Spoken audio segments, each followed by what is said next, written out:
This video is brought to you by Music Business Radio. To listen to the latest episode or learn how to submit your demo for airplay consideration, visit musicbusinessradio.com.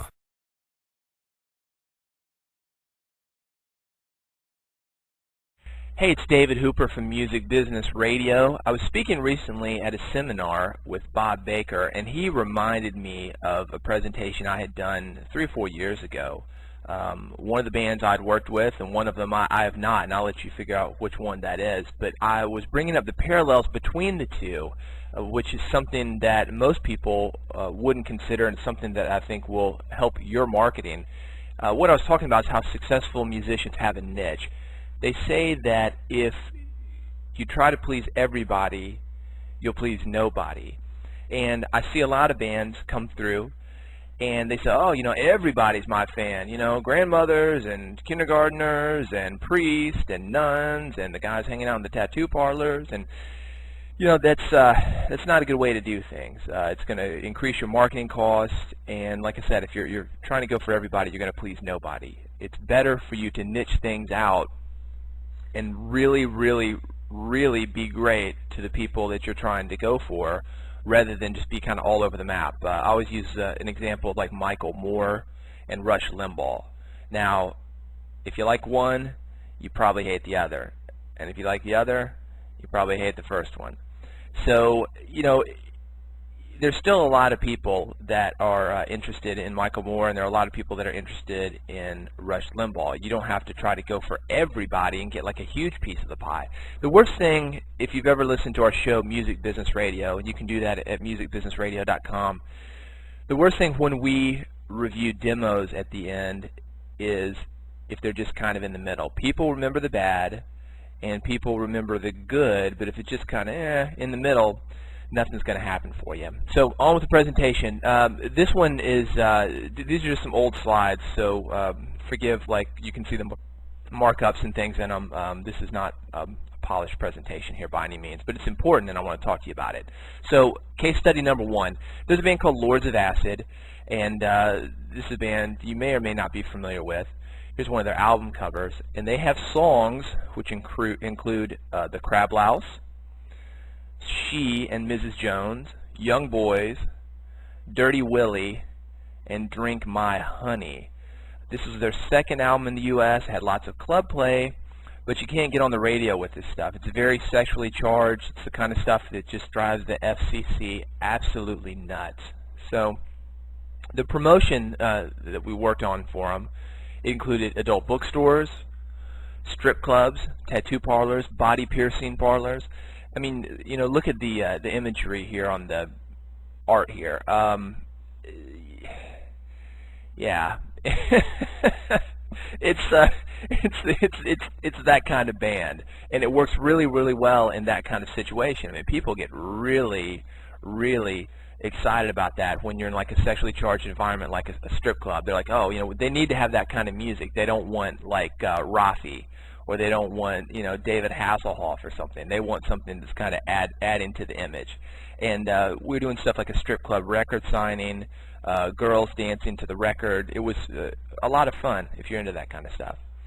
So let's take a look at the back end of what those guys did. Membership websites.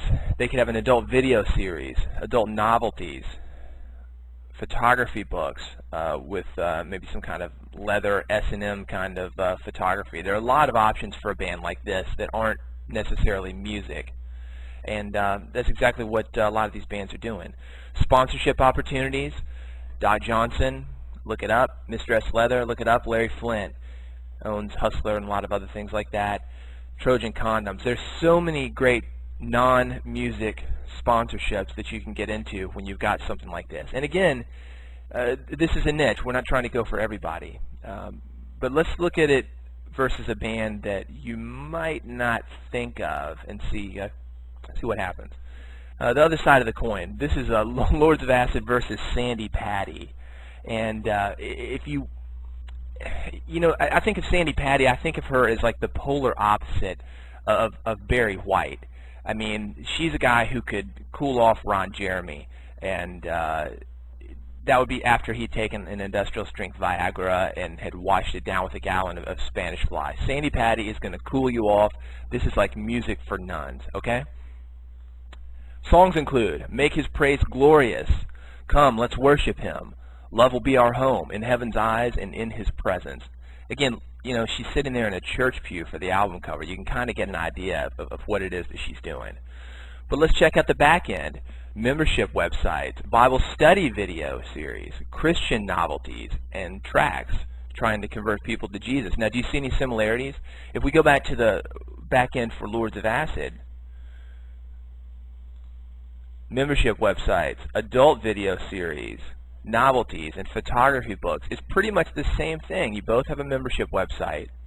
You both have a video series. One of them has naked people and the other has maybe Bible stories. You've got novelties, and you've got some kind of information product, which could be either a tract with information about Jesus, or it could be photography. So it's really the same thing.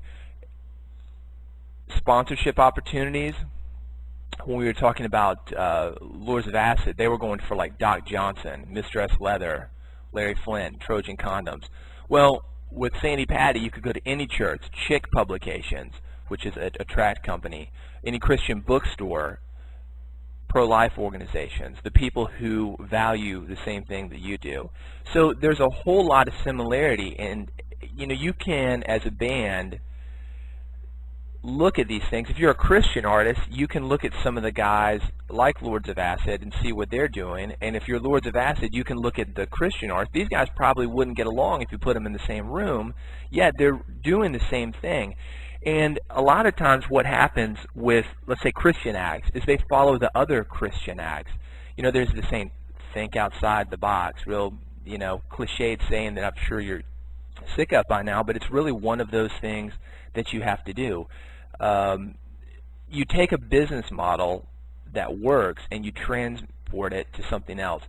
A great example of that is the automotive factory. We all know Henry Ford. This is the man who brought the modern assembly line to automotive factories. They used to make these things like the same guy would do the wheels, the chassis, the engine.